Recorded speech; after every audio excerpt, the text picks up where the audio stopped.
무비프레스 시청자 여러분 안녕하십니까. 스탠리가 돌아왔습니다. 오늘은 왜 돌아왔느냐, 바로 이거 승리호 때문에 돌아왔습니다. 여러분 뭐 요즘 아시다시피 넷플릭스에서 승리호가 공개된 다음에 많은 화제를 낳고 있고, 특히 시각 효과 VFX에 대해서는 뭐 한국은 물론 전 세계적으로도 또 할리우드에서도 놀랍다, 대단하다, 이런 칭찬이 그냥 그야말로 이제 핫하게 올라오는데, 일부에서 승리호는 중국 영화다, 승리호의 CG, VFX 다 중국 기술과 자본으로 한 거다, 뭐 이런 얘기가 떠돌고 있어요. 그래서 처음엔 저는 워낙 사실과 거리가 먼 얘기를 해서 그러다 말겠지 하고 그냥 넘어가려고 했는데, 또 인터넷을 보니까 일부 네티즌들이 그런 주장에 속아가지고 일부 동조하시는 분들도 계신 것 같아서 이번 기회에 제가 명확하게 사실을 알려드리려고 취재도 해가지고 다시 무비프레스 카메라 앞에 섰습니다.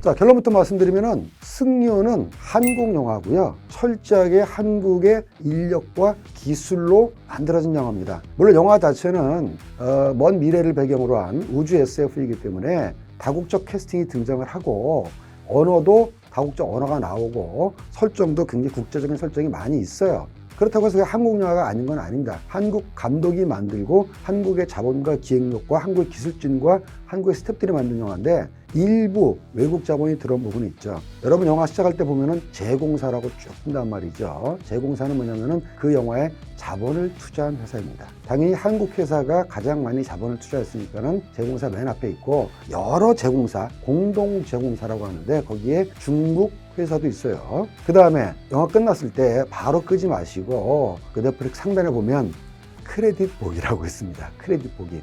크레딧 보기를 쫙 봐주세요. 그러면은 그 승리호에 참가한 배우, 스태프들의 이름이 다 올라오는데 거의 1000명에 가깝습니다. 뭐 마케팅 스태프, 기술 스태프 다 합치면. 그리고 이제 쭉 감독이나 제작진들 이름이 쭉쭉 올라가다 보면은 중간에 이제 비주얼 에펙트라고 그래가지고 CG 부분을 담당한 사람들의 인력이 쫙 나와요. 쭉 올라가다 보면은 한국 이름도 있지만 외국 이름도 있고, 또 중국 이름을 영어식으로 표기한, 가령 뭐 C 그러면 뭐 XI식으로 표기한 이름의 인력도 올라갑니다. 끝부분에. 이건 팩트예요. 근데 그 일부 중국 네티즌들이 그것만 캡처해가지고, 봐라, 승리호의 CG는 중국 기술력으로 만든 거다 라는 주장을 했다가, 다른 외국 네티즌들로부터 반박하는 자료를 가지고 대책에 까인 걸로 알고 있는데, 글쎄 일부 한국의 네티즌들이 그 자료 화면만 보고 맞네, 이거 어쩐지 잘했다 싶더니 중국에서 만든 거였나? 중국 자본이 들어왔다고 하더니 이거 중국 영화인가? 이렇게 오해하시는 분들이 계세요. 제가 낱낱이 밝혀드리겠습니다. 거듭 말씀드리지만 한국 영화고요. 그럼 중국 크레딧은 왜 있느냐? 승리호처럼 CG 물량이 많은, VFX 물량이 많은 거는 보통 여러 회사에서 나눠서 합니다. 그럴 경우도 이제 뭐가 중요하냐면은 호스트가 되는 메인 VFX 회사가 있고, 그 회사가 중요한 결정이라든가 계획이라든가 아이디어를 다 짜고, 이렇게 물량이 많은 영화는 자기네들도 하지만 밴더 회사라고 그래가지고 다른 회사에다가 물량을 잘라서 줍니다. 이건 한국만 그런 게 아니고요. 헐리우드 영화 그렇게 해요. 여러분 알리타 같은 영화를 보시면은, 또 헐리우드 영화 보시면은 한국 사람들 크레딧 이름이 꽤 올라갑니다. 헐리우드에 CG가 많이 들어간 영화에. 그게 이제 헐리우드의 호스트 컴퍼니, 슈퍼바이징 컴퍼니에서 물량을 이제 나눠가지고 한국 회사에 주면은 한국 사람들 이름이 영어로 올라가는 거거든요.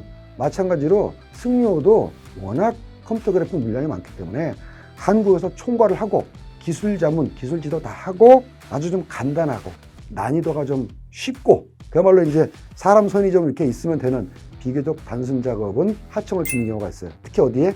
중국에. 좀 난이도가 높은 CG도 하청을 주지만 그런 거는 주로 동유럽이나 러시아 쪽에. 정말 난이도가 높고 기술력이 필요한 부분은 한국에서 합니다. 그래서 승리호에 중국인 CG 스텝이 참여했느냐? Yes. 그런데 승리호를 중국 CG 스텝이 다 했느냐? No. 승리호의 총괄은 한국 사람들이 하고, 거기 일부 물량을 중국인들에게 준 것인데, 일부 중국 네티즌들이 자기네 사람들 이름 올라간 것만 캡처해가지고 이건 중국에서 중국의 CG 기술로 만들었다 라고 뻥튀기를 하다가, 다른 해외 네티즌들은 적발이 돼가지고 요즘 재미있는 짤이 돌아다니더만요. 보니까 갓, 김치, 마인, 기모노, 마인, 월남 아우자이나 마인, 그러다가 갈매기들이, 이거는 이렇게 아주 부분적인 사실을 침소봉대해가지고 무조건 자기네 거라고 우기고 자기네가 최고라고 우기는 그 편협함, 자기네 나라를 사랑하고 국뽕정신에 가득 차는 건 뭐 그럴 수 있습니다. 그렇게 따지면 저도 국뽕계 인디아나 존스라고 해서 대한민국 사랑하고요. 하지만 아닌 걸 기라고 우기진 않고 부분적인 사실을 전체처럼 확대해서 우기진 않거든요. 그런데 그런 일들이 일어나고 있고, 일부 한국 네티즌 여러분들도 거기에 현혹당해가지고 맞네, 이거 중국가 맞네, 이렇게 오해하시는데 절대 오해하시면 안 됩니다. 한국 영화고 한국의 기술력이고요. 그 기술력 검증은 깜짝 놀랐습니다. 승려를 보고 야, 한국의 시각효과 기술이 여기까지 왔단 말인가? 그래서 제가 최근에 그 시각효과를 만든 대표님도 만나서 취재를 했고, 결론은 저 같은 사람이 기획만 잘하면 못 만들 영화가 없다.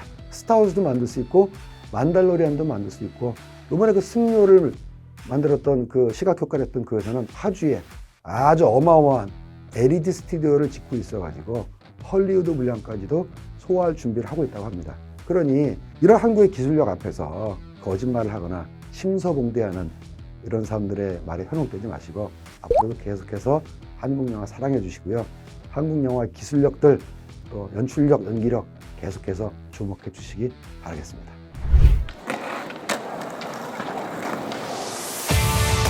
자, 오늘은 이 정도로 마치고요.